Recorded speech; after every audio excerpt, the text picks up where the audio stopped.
बिस्मिल्लाहिर्रहमानिर्रहीम। मैं मोहम्मद आसिफ। आज की नई वीडियो के साथ हम पेश खिदमत है। और का जो टॉपिक है वो रेफ्रिजरेशन कंडीशनिंग और एचपीएसी फील्ड का एक बहुत अहम टॉपिक है। तो वैसे ये भी जैसे तो कोई भी टॉपिक हो उसके हमें से इनकार नहीं, लेकिन कुछ टॉपिक ऐसे होते हैं जो हर टेक्नीशियन और स्पेशली जो भी बंदा रेफ्रिजरेशन और कंडीशनिंग से मुंसलिक है या उसको इस्तेमाल करता है उसके लिए इसका जानना बहुत ज़रूरी होता है। तो ये आज का जो लेक्चर है उन लोगों के लिए भी है जो अपने घरों में या अपने किसी जगह पे कंडीशनिंग का इस्तेमाल करते हैं और उनको कंडीशनिंग का जो नॉलेज है इस हवाले से बहुत ज़रूरी है। तो आज का जो टॉपिक है वो हमारा है हीट लोड एस्टिमेशन, यानी कि हीट लोड एस्टिमेशन या हीट लोड कैलकुलेशन से मुराद ऐसा नॉलेज, ऐसा इल्म है कि जिसके ज़रिए से हम किसी भी ऐसे कमरे का हीट लोड मालूम करते हैं या उस कमरे के अंदर जो एयर कंडीशनर लगवाने से पहले उस कमरे में कितनी कैपेसिटी का एसी रिक्वायर्ड है, तो उस कमरे की जो रिक्वायरमेंट है एयर कंडीशनिंग की वो कितनी है उसको हम इसमें के अंदर कवर करते हैं।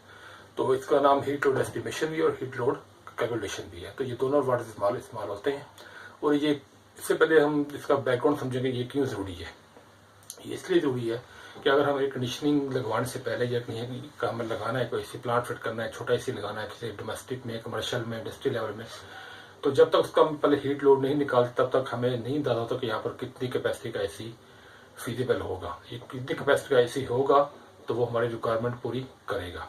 इसके लिए हमें जो सबसे जो बेहतरीन चीज़ है वो ये है कि हम कमरे का जो हीट लोड है, जो हम इसके बड़े ऐसे लोड जो हीट प्रोड्यूस करते हैं वो कौन कौन सी चीज़ों को हम पहले मालूम करते हैं, उनका लोड निकालते हैं, फिर उसको हम उसी एक फार्मूले से हम कंडीशनिंग की टनेज या कैपेसिटी से निकाली जाती है ताकि इस कमरे में कितने टन का कंडीशनिंग सफिशेंट होगा। अब ये क्यों ज़रूरी है, इसकी दो वजूहत है। एक तो ये वजूहत है वजह अगर आपका कमरे के अंदर जो कंडीशन है वो आपकी रिक्वायरमेंट से कम है, जितनी रिक्वायरमेंट कमरे की है उससे कम कैपेसिटी का लगा हुआ है, तो उसका नुकसान ये होगा कि तो ये होगा आपकी जो कूलिंग जो वो आपकी पूरी नहीं हो रही, तो आपको जो मकसद है वो हल नहीं हो रहा। दूसरी उसका नुकसान ये होगा जो कंडीशनर आपको जब आपकी कूलिंग पूरी नहीं होगी तो वो एक कंडीशनर जो सिस्टम होता है उसके अंदर ट्रिप करने वो ट्रिप नहीं करेगा। जब वो ट्रिप नहीं करेगा तो उसका नुकसान है वो कंडीशन मुसलसल चलता रहेगा, तो उसकी जो लाइफ है वो तकरीबन आधी रह जाती है। तो जो कंप्रेसर आपका 5 साल चला था वो कंप्रेसर आपका 3 साल 2 साल के बाद वो डिस्ट्रॉय या एक्सपायर हो जाता है। तो ये एक अहम दो वजूहत है जिनकी वजह से किसी भी कमरे के अंदर कंडीशनिंग लगाने से पहले उसका heat load estimation, heat load calculation करना जरूरी होता है। तो इसको हम स्टार्ट करते हैं। मैंने पूरी आप की हुई है, दो हमने इसमें केस निकाले हैं। पहले केस के अंदर ये हमारा कमरा है, इसकी लेंथ है, विड्थ है, हाइट है फीट के अंदर, ठीक है, 14 फीट है, 12 फीट है, और लेंथ 14 फीट है, 14 फुट, विड्थ इसकी 12 फुट है और हाइट इसकी 11 फीट है। ये ऐसा कमरा है, इसका हमने एसी लगाना है। और उसके अंदर जो कंडीशन है जो हमें निकालनी होती है वो ये होता है कि इसके ऊपर डायरेक्ट सनलाइट इस केस में नहीं पड़ रही। इस केस में हमने रखी है, वो हम बाद में देखते हैं, पहले इसको हम देखते हैं कि इस कमरे के ऊपर किसी भी साइड से, लेफ्ट से, राइट से, अप से, मतलब कि टॉप से इसको धूप नहीं पड़ रही। और उसके बाद इसके जो अंदर ऑक्यूपेंट मैक्सिमम जो होंगे वो 3 हो सकते हैं। ये किसी छोटी फैमिली का हम निकाल सकते हैं जिसमें 2 अडल्ट हो बाकी बच्चे हों। और सेफ्टी मार्जिन हम रखते हैं 10% कि अगर हमें कल को रिक्वायरमेंट बढ़ जाए तो भी हमारा ये एसी फ्यूचर में हमारी रिक्वायरमेंट पूरी करे। जब कोई डिज़ाइन कोई चीज़ चेंज होती है, सनलाइट आ जाती है, बंदे बढ़ जाते हैं, तो उसके कंडीशन में भी हमारा एसी, हमारी फ्यूचर में हमारा एसी उस कंडीशन को पूरा करे। तो ये हमारी 3 हम फैक्टर निकालते हैं। उसके बाद एक फार्मूला है, ये फार्मूला है, इसको आप इमेजिनेशन कर लें कि length width into height in fit के अंदर, ये हमने फिट के अंदर, अगर कोई इंचों में निकालता है, कोई गज में निकालता है, तो उसको हमने पहले फिट के अंदर कन्वर्ट कर लेना है। Length into width into height root cube root हम निकालेंगे, हम निकालने करते हैं। आज के साइंटिफिक कैलकुलेटर हर मोबाइल में आगे वहाँ से आप निकाल सकते हैं, डिवाइडेड बाई 10। तो जो आंसर है वो आपका टन होगा, उतने टन का आपने एसी आप लगा सकते हैं। लेकिन उसके आगे अच्छी चीज़ें और भी हैं, वो हम आगे देखेंगे, यहीं पर ये बात नहीं है। तो इस फार्मूले का इन वैल्यू हमने पुट किया 14 फीट, 12 और 11 को, तो मल्टीप्लाई का जो आंसर आया 1848, क्यूब रूट इसका हमने निकाला तो 12 आ गया, डिवाइडेड बाई 10 तो हमारा 1.2 टन। तो देखने में हमारे 1.2 टन हमारा यहाँ पर सफिशेंट होता है। लेकिन अगर देखें कंडीशन क्या है कमरे की, उस जगह की एनवायरनमेंट है, उसकी इर्द गिर्द का माहौल है, वो हमने देखनी है। तो उसके अंदर हमने 1.2 टन को पहले हमें इसको बीटीयू में कन्वर्ट करना है। पहले हमने देखा था बीटीयू को टन में कैसे कन्वर्ट करते हैं और टन को बीटीयू के अंदर। तो 1.2 टन को हमने जो बीटीयू में कन्वर्ट किया इसको हम मल्टीप्लाई करेंगे 12,000 से। ठीक है, यहाँ पर नोट करेंगे, अब लिखा नहीं है। 1.2 टन मल्टीप्लाई बाय 12,000। ठीक है, तो ये आपका जो आंसर आएगा वो होगा 14,400 बीटीयू। ठीक है, 1.2 टन को अगर बीटीयू में कन्वर्ट करते हैं तो आंसर आता है 14,400 बीटीयू। ये हमारे एक खाली कमरे का लोड है। अब इसको जब हम इसको ऐड करते हैं, जो एक्स्ट्रा चीजें हैं, पहले पर्सन के 3 बंदे हैं, तो जो हम हर बंदे का जो एवरेज, एक अडल्ट बंदे का जो एवरेज जो 1 घंटे में हीट जनरेट करता है किसी ह्यूमन बॉडी, वो 600 बीटीयू हमने कंसिडर की हुई है और ये इंटरनेशनली यही चलती है। तो 600 का 3 मल्टीप्लाई करेंगे 1800 बीटीयू हमारी हीट आ गई। जो ऑक्यूपेंट्स होंगे, जब इसे चल रहा हो, जहाँ बंदे बैठे होंगे मैक्सिमम 3 बंदे, तो उनका जो हीट होगी वो 1 घंटे में 600 बीटीयू मल्टीप्लाई 3 से, तो हम 3 बंदे थे, 3 मल्टीप्लाई किया तो 1800 बीटीयू। सेफ्टी मार्जिन हमने मसला रखा, कल फ्यूचर बंदे पड़ सकते हैं, डायरेक्ट सनलाइट आ सकती है, डिजाइन चेंज हो सकता है, ऐसा पर कार्पेट बिछा सकते हैं, सोफे ज्यादा आ जाते हैं, सोफा भी हीट होती है। कल को हम फ्रिज अंदर रख लेते हैं बेडरूम साइज, उसकी भी हीट होती है। लाइटिंग ज्यादा कर लेते हैं, उसकी भी हीट होती है।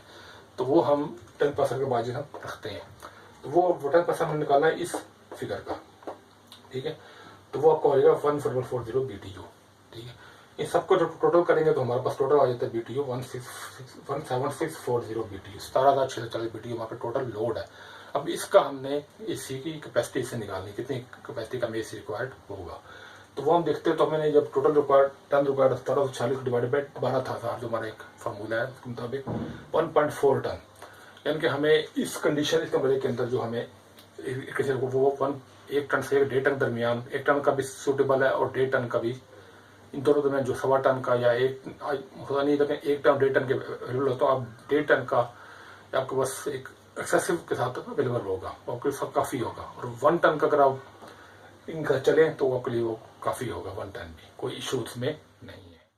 ये तो हमने निकाला था ऐसे कमरे का जिसके अंदर ये उसकी डायमेंशन है और उसमें डेप्थ सनलाइट नहीं पड़ रही, 3% मैक्सिमम, और सेफ्टी मार्जिन उसका ये था। अब हम ऐसे कमरे की तरफ जाते हैं कि जिसके अंदर ऊपर सनलाइट पड़ रही है, बंदे पर्सन 5 हो गए हैं, बड़ी फैमिली है, या बंदे मैक्सिमम आ सकते हैं, और सेफ्टी मार्जिन वो 10% होगा। तो वही सेम डायमेंशन है, इसके बाद क्या फर्क पड़ता है। अब हम जो चीज ऐड हुई है वो आपकी बंदे तो ऐड हो गए, प्लस और आपका डायरेक्ट सनलाइट इसमें ऐड हो गई है। तो जो सनलाइट होती है सेम फॉर्मूला है हमने उसी तरह जो पहले निकाला, तो हमारे 1/2 टन मतलब यहाँ पर आ गया, और यहाँ पे 1/2 टन था। इसको जब हम मल्टीप्लाई किया 12,000 से बीटीयू के लिए, तो वो हमारा 14,400 थे, यहाँ पर 14,400 बीटीयू आ गया। इसके बाद असल कहानी स्टार्ट होती है कि डिफरेंस कहाँ आ रहा है। अब पर्सन या 3 थे, यहाँ पर 5 है, 5 को मल्टीप्लाई किया 600 से किया तो मैं 3,000 बीटीयू। उसके बाद सेफ्टी मार्जिन 10% है, वो सेम है जो पिछले कैलकुलेशन में था, ये वाला इधर आ गया। उसके बाद सनलाइट है जो ऐड हो रहा है, वो है 5%, किसका, इस फिगर का जो हमने टोटल निकाला था बीटीयू।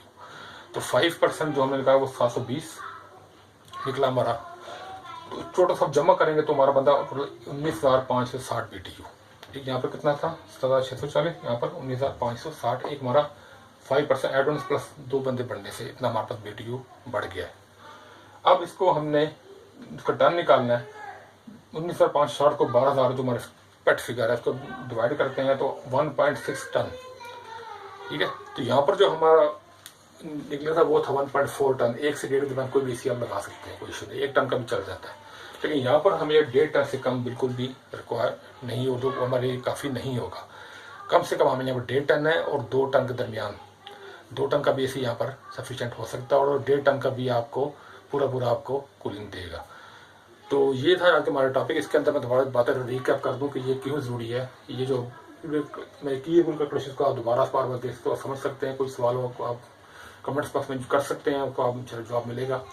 इसमें के अंदर जो मेन चीज़ है, जो रीज़न है वो ये है कि एवल तो हमें किसी कमरे में ये करना इसलिए ज़रूरी है कि अगर हम नहीं करते तो एक सी अपनी जो कूलिंग पूरी नहीं करे, कूलिंग पूरी नहीं करेगा तो आपका जो कार्ड मकसद है वो पूरा नहीं होगा। दूसरी बात यह है कि अगर कूलिंग पूरी नहीं करेगा तो वो ट्रिप नहीं होगा, मुसलसल चलता रहेगा, तो इससे भी कंडीशनर की लाइफ में कमी आती है। तो ये वो फैक्टर्स हैं कि जो जिसके बुनियाद पर बेसिक हीट कैलकुलेशन की जाती है। और पूरी दुनिया में यही फॉर्मूला रहा है। इसके अलावा इंडस्ट्री लेवल पे और बड़े लेवल पे इस पर बहुत सारी चीज़ें अफेक्ट होती है, वो हम इंशाल्लाह अगले टॉपिक में कवर करेंगे। लेकिन चूँकि इस लेक्चर की, इस टॉपिक की बहुत डिमांड आ रही थी, तो इसको यार पहले बुलाना ज़रूरी था। आने वाली वीडियो तक अपना ख्याल रखिएगा। अल्लाह हाफिज़।